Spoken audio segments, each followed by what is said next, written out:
Rita Barnsley was a lady from a bygone era.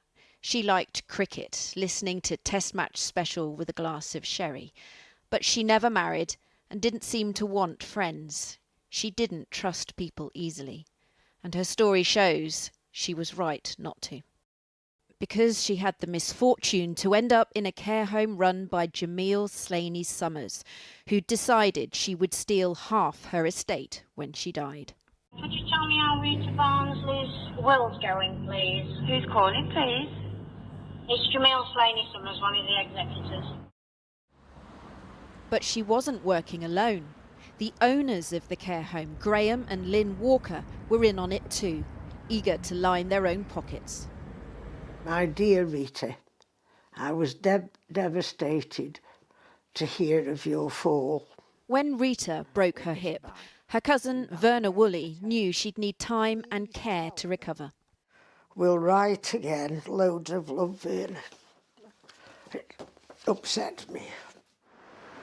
Rita Barnsley's stay here was only supposed to be a short one, some recuperation before returning to her own home.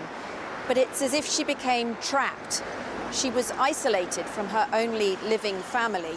Rita didn't have a will. But before long, a will was drawn up, which made it look as though Rita Barnsley was leaving the lion's share of her estate to the general manager and the owners of the care home. And they didn't want Verna talking to her cousin. They wouldn't let me speak to her on the phone. Because I said, Rita's got a mobile, can I speak to her, please? Oh, no, we couldn't get the phone to her. That was one of the things. And there was about 3 different excuses. With Verna out of the picture, Jamiel Slaney Summers and the Walkers could lay their plans to inherit Rita Barnsley's money when she died. A fake will was drawn up. To Slaney Summers, for the happiness and laughter she gave me, Rita supposedly left half her estate. Lynn Walker would get around a quarter, quote, for allowing me to stay in her lovely home. The 2 women were also named as executors of the will. 3 months later, Rita Barnsley died. When Verna saw the will, she couldn't believe her eyes. Rita would never have spoken in such sentimental terms. And in any case, she'd always refused to make a will.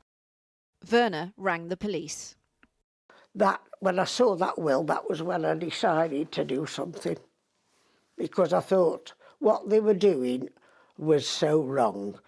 But West Midlands Police decided its involvement was not required. It fell to the council. Specialist fraud investigator Kuldeep Mann says Rita Barnsley's will looked extremely dubious. The different style of writing, the different colour pens, it was quite gobsmacking, to be honest. So it looked as if several people had a go at the will at some point? I would say at least 2 people had a go at the will, and the signatures also appeared different from each other as well, purporting to be from Rita. The suspicion is Rita Barnsley's signature was forged. 2 care workers who witnessed the will told the court they didn't know what they were signing. Just 4 days after her death, Graham Walker was speaking to solicitors about selling Rita's house. She's made my wife and the manager the executors, but obviously I've got to sort out selling the property as well. OK, and what's the name of the deceased? Rita Barnsley. But when the Walkers learned they were being investigated for fraud, they claimed they'd had no hand in the will and always thought it was, in their words, fishy, pointing the finger at Slaney Summers. She, who it was discovered had already used Rita Barnsley's bank card to steal more than £6,000, said the Walkers were behind the fraud. The jury took just over an hour to convict all 3. Verna can't understand why the police didn't investigate. Dudley Council says it seems this type of fraud isn't a priority. A lot of carer cases do get referred to the police. Unfortunately, in my experience, nearly all of them come back where no further action has been taken.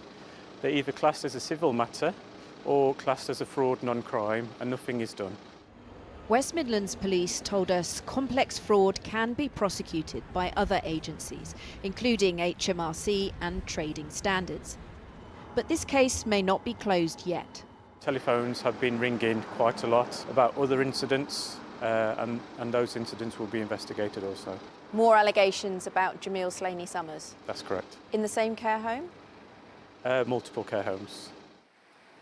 We can reveal suspicions Rita Barnsley was being financially abused were reported 6 months before her death.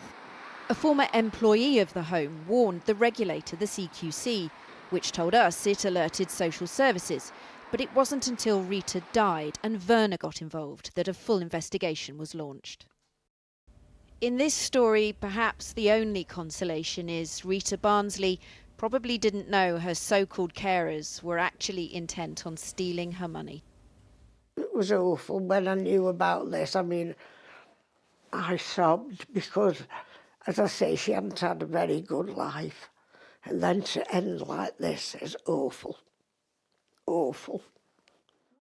The final insult. Rita Barnsley's last wishes weren't respected.